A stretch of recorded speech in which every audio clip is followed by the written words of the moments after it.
Welcome to this edition of Clinical Clips, an accredited continuing education activity. This brief expert video will spotlight the daily hot topics from the conference. Hello, my name is Rajesh Gandhi. I'm at Massachusetts General Hospital and Harvard Medical School. Welcome to episode 1 of 2 HIV clinical clips from IDWeek 2022. So I'm going to go through a number of studies that I found to be particularly interesting when it comes to the clinical care of people with HIV. And I'm going to start with a study of hepatitis B vaccine in people with HIV. We know that a substantial proportion of people with HIV who receive one of the conventional hepatitis B vaccines, the ones we've been using for some years, do not mount what's called a seroprotective immune response. That is, they don't mount an immune response that's high enough to protect them from getting hepatitis B. A new hepatitis B vaccine that's adjuvanted with CpG, which binds to toll-like receptor 9, it works as a TLR agonist, was recently approved in the United States as a 2-dose vaccine for most adults. But there are limited data with this vaccine, which I'm going to call Hep B CpG, in people with HIV. The AIDS clinical trials group evaluated this vaccine in 74 people who had not been previously vaccinated for hepatitis B. The participants were on antiretroviral therapy. The median CD4 count was more than 600, and then almost all the participants had a suppressed HIV RNA. Hepatitis B CpG was given at 0, 4, and 24 weeks.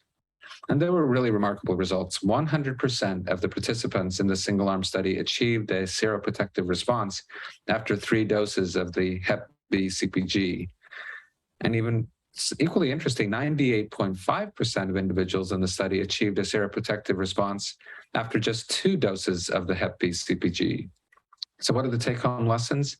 I think these data strongly support the use of Hep B CpG in people with HIV. I would give 2 doses of the vaccine and then check an antibody to hepatitis B surface antigen, an anti-HBs.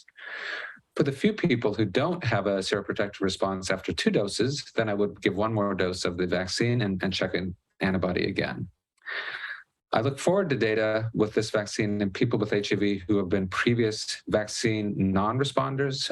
There's a separate part of the study that's looking at people who've gotten older vaccines to see if this newer vaccine allows them to achieve a hepatitis B antibody response. So we're now going to shift our gears to talk about long-acting antiretroviral therapy. And there were a lot of studies at this meeting on long-acting antiretroviral therapy. Long-acting cabotegravir rilpivirine was approved in January 2021 for treatment of people with HIV who are virologically suppressed and who don't have evidence of resistance to cabotegravir or rilpivirine. And at IDWeek this year, there were multiple studies really reporting out the real-world experience with this FDA-approved long-acting combination. One of the studies was called Carousel, and Carousel evaluated the implementation of cabotegravir rilpivirine at clinics in Europe. Clinic sites were randomized to have what's called standard implementation or what's called enhanced implementation. Standard implementation meant that the sites underwent a virtual training, and then there were toolkits for the site and the participants to explain how to use the combination drug.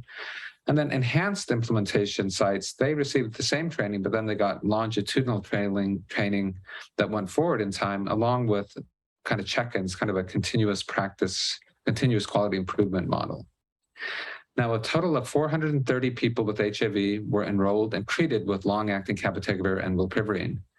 And at 1 year after enrollment, 87% of participants maintained virologic suppression. This was similar in the clinics that had the enhanced intervention and the clinics that had the standard intervention. More details about the enhanced and standard intervention clinics will be coming at a future meeting. And in a separate study down here in the United States, very similar real-world data was seen in terms of high rates of virologic suppression and people who received cabotegravir rilpivirine. So what are the lessons and the next steps? I think clinics really need to develop systems, if they haven't already, to offer long-acting options to people who prefer injectables to daily oral antiretroviral therapy. We also need to know whether long-acting injectables improve HIV suppression rates in people who are struggling to take daily oral antiretroviral therapy, and studies of that are ongoing. And finally, I think we need to develop long-acting drugs that can be self-administered. Right now, you have to go to a clinic to get long-acting cabotegravir. There is work afoot to try to develop a self-administered version, and that would open up the options to more people, I think. The other long-acting drug that I want to talk about is called lenacapavir. Now, this is an investigational drug here in the United States. It is not yet approved. Lenacapavir is an HIV capsid inhibitor that can be administered by subcutaneous injection every 6 months. And it's being evaluated for treatment of multidrug resistant HIV in a study called CAPELLA. In this study, lenacapavir is combined with what's called optimized background regimen. That's lenacapavir plus a regimen chosen both based on the results of resistance testing. There were 72 participants in the CAPELLA study that were reported on at this meeting. About half of those participants had either no or only one active drug in the background regimen, the regimen that's paired with lenacapavir. At 1 year, 78% of participants achieved a viral load of less than 50, and 82% achieved an HIV RNA viral load of less than 200. Now, 9 participants, that's 1 in 8, 9 out of 72, 1 in 8, developed lenacapavir resistance. And some of them had no other active drugs to pair with the lenacapavir, and others had incomplete adherence to their other medications. So what's the take home from this study? Lenacapavir is active against multidrug resistant HIV, and when combined with other active agents, leads to viral suppression in a high percentage of individuals, in this study, 8 of 10. Now, recently, lenacapavir was approved in Europe for treatment of multidrug resistant HIV. And many of us, including myself, anticipate that lenacapavir will also be approved in the United States before the end of the year. And this will be a welcome addition, if approved, to our options for treating multidrug resistant HIV. Now, in addition to its role for drug-resistant HIV, lenacapavir is also being evaluated for treatment of people with drug-susceptible HIV, including in a combination with a drug called islatravir, with each of the drugs, islatravir and lenacapavir, being given once weekly, and those studies are about to launch. Now, the last study I want to talk about is on pre-exposure prophylaxis. Women account for 20% of new HIV diagnoses in the United States, but only 8% of PrEP users. So investigators surveyed about 1,000 sexually active women without HIV to try to get a handle on their awareness and interest in PrEP. Now, these women who were surveyed had risk factors for HIV. Only about 1 in 6 women reported condom use all of the time. And remember, these are all sexually active women. And about 1 in 5 had exchanged sex for money, and about 1 in 10 had had a sexually transmitted infection. What they found is that 7 in 10 women had heard of PrEP, but only about 1 in 3 had talked to a healthcare provider about PrEP. So the take home, it's been more than a decade since PrEP has been shown to be effective in preventing HIV, and it's rather disappointing that most women had never spoken to a healthcare provider about it.